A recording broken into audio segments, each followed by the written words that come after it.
The real difference between Star Rail and Genshin is mainly the gameplay, and you probably already knew that, but there's more to it. Just let me explain. So HoYoverse is dropping their highly anticipated next major release with Honkai Star Rail, and it was always inevitable that it would be compared to its predecessor Genshin. However, I feel like most people are getting baited by the obvious similarities that do exist, so much to the point that they're overlooking how the fundamental differences between these games makes them actually target different primary audiences. I'm sure all Genshin players are going to end up at least trying the game because it's free to play, so there's no reason not to, but at the end of the day, I foresee that over time the two communities will end up diverging pretty significantly, and not just because it'll be difficult to juggle the time investment between both. I also want to quickly disclose that this video is sponsored by HoYoverse, but all opinions expressed in this video are my own. If you want to download the game, you can use the link down below that will take you straight there.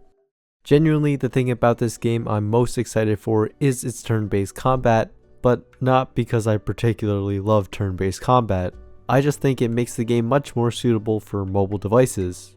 It's pretty well known that mobile players make up a large percentage of Genshin's player base, but as someone who has always played on PC, I personally never felt the game was especially suited for mobile. The turn-based combat of Star Rail gives you tons of natural breakpoints, so you can comfortably put the game on hold at any time. It's super easy to jump in and out of combat because you have an infinite amount of time to make your moves, and if you have to refamiliarize yourself with the current fight, all that information is easily accessible. The basic but important stuff is right there for you, but you can also check on more detailed information if necessary. The lack of real-time action making also means that not having a stable internet connection isn't nearly as annoying as it is in Genshin, something which can often happen when you're on your phone's cell service. All this makes it so Star Rail is super well suited for pick up and play gameplay on your phone, so I envision myself logging in much more frequently whenever I'm out and have some time to spare. One more personal thing for me is that I don't find mobile Genshin to be nearly as good of an experience as PC or console. This isn't a knock on Genshin players who play on mobile because they have no other options to, but rather in my perspective as a PC player, I never felt compelled to play mobile because I'd rather just wait until I could play on PC. Bigger screens definitely complement the exploration aspect of the game because it's more detailed and thus immersive, and personally I could never get used to the controls on mobile, which also made it harder to enjoy. Admittedly, the game does look really good on high-end phones, but then you run into other inconveniences like your device temperature and battery. Honkai Star Rail, on the other hand, clearly does not have as much of a focus on the environment. Playable areas, which are broken down into smaller distinct zones, are still explorable since there are puzzles and chests scattered about, but their relatively linear nature and the fact that your character can't jump or climb around means that traversing the overworld is as simple as it gets. That could be a downside if you enjoy faster pacing and like the more interesting movement of Genshin, but Star Rail by design is much more conducive to being played on phones because of these reasons. And I didn't even mention that turn-based combat allows for an auto feature to be implemented. It of course just makes simple moves for you, so it should really only be used if your team is overpowered for the enemies you're facing, but it means things like daily missions that tend to feel like a chore after a while don't need nearly as much of your attention to complete. Perfect for when you don't want to pay attention in class, but still kinda have to. Characters will feel mechanically very familiar to people who play Genshin because each one has a unique element, basic attack, skill, ultimate, base talent, and 3 bonus abilities that are later unlocked. Characters can be leveled up and ascended after hitting the next level cap, abilities can be upgraded, duplicates activate bonuses, and there's 6 equipment slots for randomly rolled equipment that has said bonuses. The few things which are actually quite different are how the elements function, the path or class of each character, light cones, and technique abilities. Especially compared to Genshin, where the elements are everything in combat, Star Rail's 7 combat types take a bit less of the focus. Every enemy has listed weaknesses that can cause a weakness break, giving them a period of vulnerability.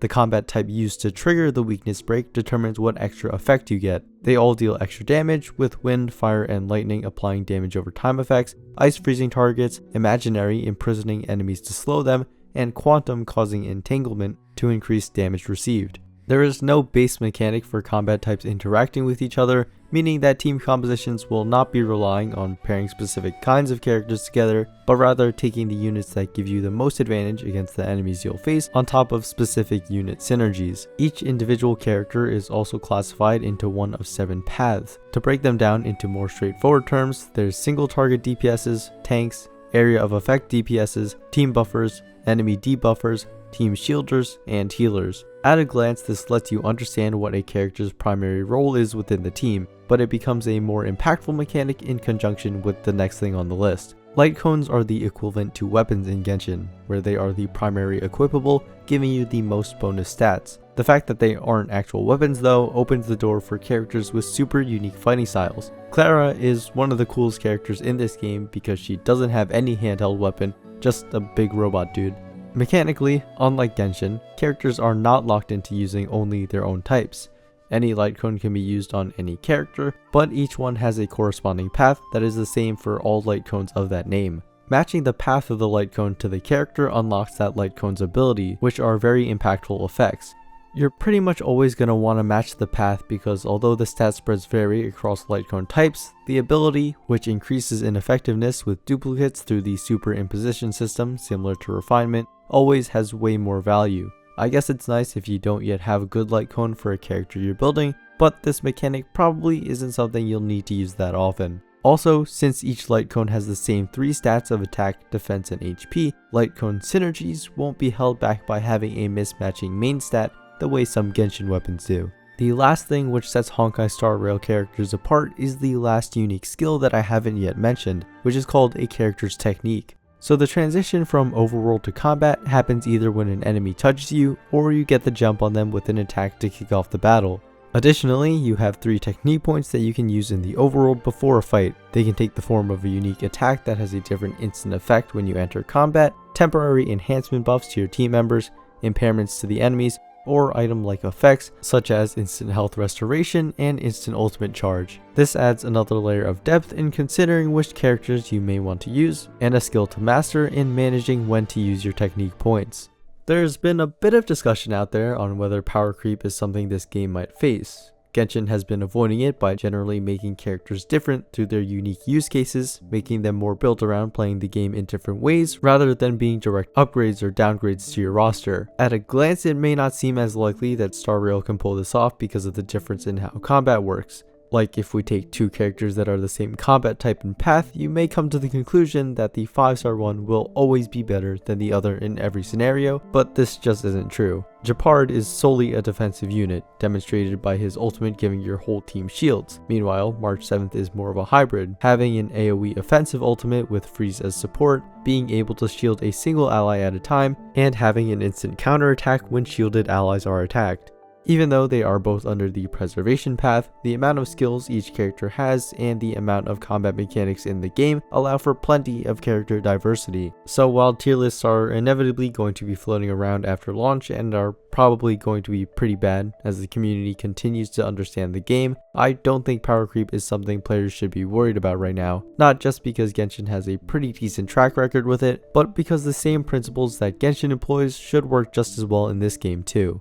One potential downside that comes from characters working the way they do is that with the turn-based combat they are much more so a unit on your team rather than a character you play as. Don't get me wrong, the animations are a huge draw and their designs are awesome, and you still get to run around as them in the overworld, but to me, and probably some of you, Genshin has my preference for the feeling of using a character. In games where you play as different characters, the word fantasy is often used to describe the feelings invoked on the player through playing as a specific character. Like playing as the Wanderer makes you feel untouchable and powerful because of the way his flying gameplay was designed. Not every character is equal on this front because a lot of them don't spend much time on the field, but hopefully you get the point. Star Rail isn't quite immersive on the same level for its characters, and how you'll feel about that is up to you. And the final thing which will set this game apart for many people is the story. Without going into spoilers, since most of you will be going fully blind right into it soon enough, the formula is pretty different from Genshin. Rather than the Traveler and Paimon being the only consistent characters with every other playable character showing up here and there, it seems that Star Rail will primarily follow the Trailblazer and the rest of the Astral Express crew, with Pom-Pom the Conductor, Himeko the Navigator, and your passengers Dan Heng, March 7th, and Welt. Now obviously the story will probably end up going all over the place since this is a HoYoverse game after all, but if things keep up like this, it could definitely lead to longer and more impactful character arcs that aren't quite as apparent in Genshin Impact. I'm very excited for Star Rail's release, and I really do feel like HoYoverse took a lot of the best parts of Genshin while making well-informed changes to the core systems. Like the standard banner lets you straight up choose one of the 7 5-stars after 300 warps, which yeah, it'll take a while, but you can pick the one you most want or the one you feel you need the most. Again, I encourage everyone to download the game because it's free, so why not at least give it a try and form your own opinions. Well, anyway, that was it for my thoughts. As always, thanks for watching.